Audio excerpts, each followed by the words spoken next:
Halo teman-teman, ketemu lagi dengan saya di Donita. Di video sebelumnya tuh banyak yang komen apa aja kekurangan motor ini nih.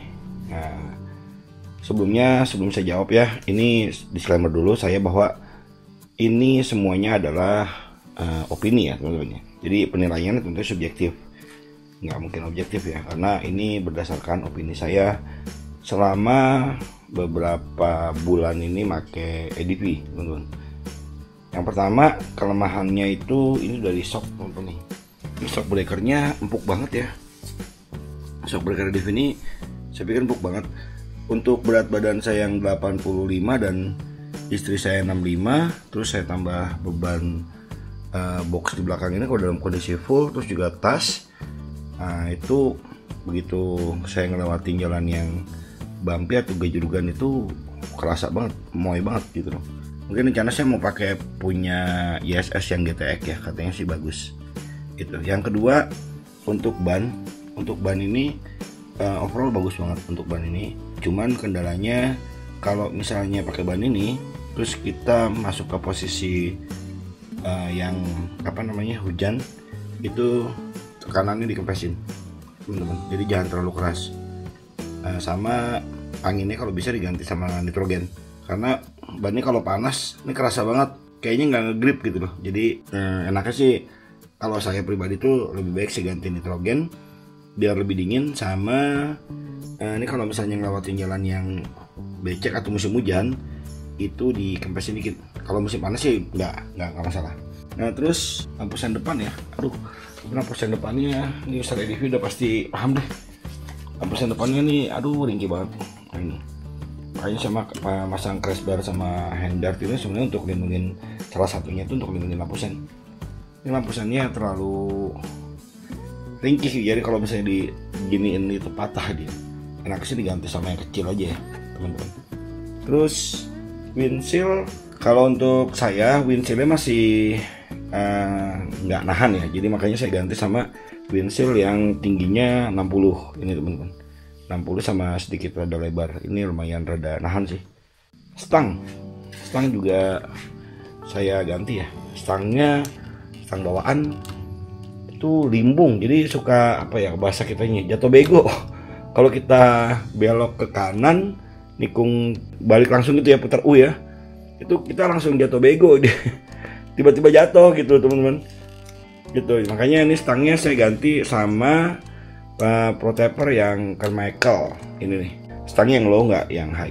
Kalau yang high terlalu tinggi, tapi saya juga belum pernah pakai itu. Saya malasnya kenapa harus ngerubah posisi rem segala macam, itu udah ribet banget ya, malas banget. Selanjutnya ini teman-teman, ini user EDV ini pasti paham deh.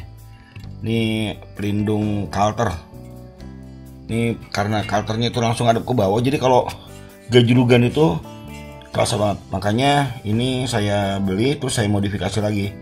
Jadi saya tambahin lagi platnya. Karena kalau yang bawaannya sama aja, platnya tipis banget. Begitu kena batu menyai juga dia. Tuh, ini udah banyak yang malah ini. Ke kirian udah pasti ya, user Honda 160 ke model PCX. EDV 160 ini udah hafal banget deh karakter mesin Honda 160 ini, pasti gredek. Solusinya ya teman-teman ganti sama aftermarket. Model saya ini saya ganti kombinasi ya antara BRT dengan Daytona.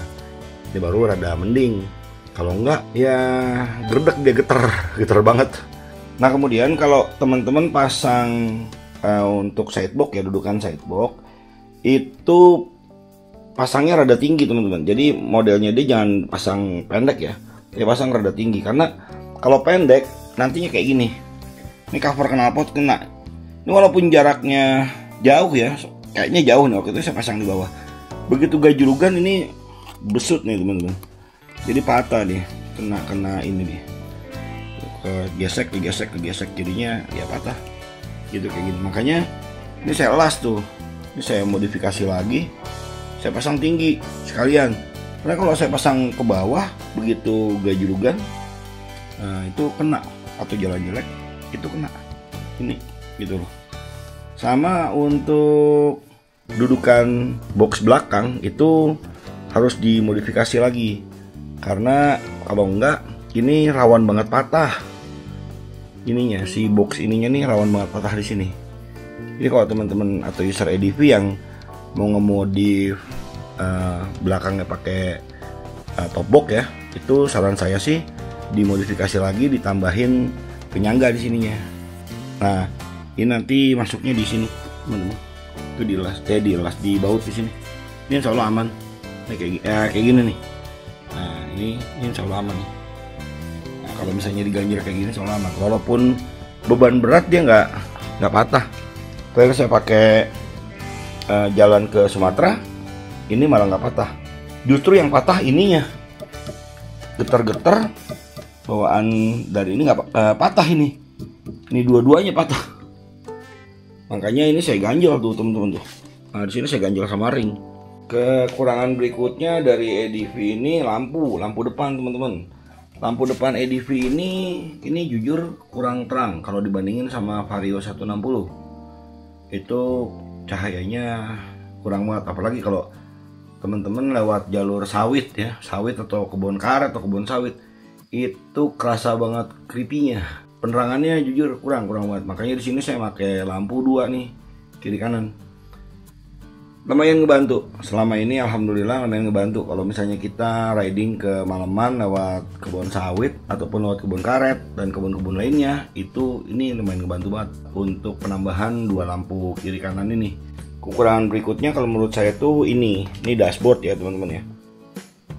Di dashboard ini kalau misalnya kita pasang holder kayak gini, terus kita ngecas, itu nggak bisa ditutup. Jadi kalau kita tutup, dia nggak gencet si kabelnya gini. Nah harusnya ada lubang lagi. Ini saya tambahin lubang akhirnya di dalam sini saya tambahin lubang, saya bolongin. Nah kabel saya keluarin gitu.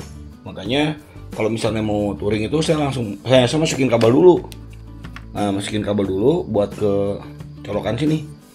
Kalau nggak nanti gini terus dia, itu nggak mau nutup. Nah harusnya tuh disediain lubang. Kalau buat sasis, saran saya tuh Honda harusnya bikin lubang di bawah lah biar air nggak masuk. Nah jadi kalau misalnya mau ngecas itu tinggal colok ke sini aja tuh, gitu, jadi kan enak. Nah terus kekurangan berikutnya kalau buat saya tuh ini buat ngebuka emergency jok ya, gampang banget copotnya. Makanya ini saya ganjel dulu nih sama double tip di bawahnya. Kalau enggak getar-getar coplok terus ini ya. Nggak tahu ya kalau untuk teman-teman yang lain, cuman kalau di saya baru berapa bulan aja begitu saya pakai jauh ini coplok. Nah kekurangan berikutnya tuh kom setirnya. Ini jujur motor belum setahun ya teman-teman ya, masih bulan 4 ya, bulan 4 motor baru, tapi komnya udah kerasa banget, udah kurang enak deh komnya. Nggak tahu ya kalau misalnya komnya saya ganti pakai lahar bambu ya, yang kayak model Ninja itu yang segitiga itu, saya nggak tahu nih bagus atau enggak. Oke teman-teman, mungkin segitu aja kekurangan dari EDV 160. Overall sisanya motor ini enak kalau untuk dipakai jauh dibandingkan dengan yang sekelasnya. Saya lebih prefer pakai ini ya. Oke, demikian vlog dari saya, semoga bermanfaat. Assalamualaikum warahmatullahi wabarakatuh. Adios.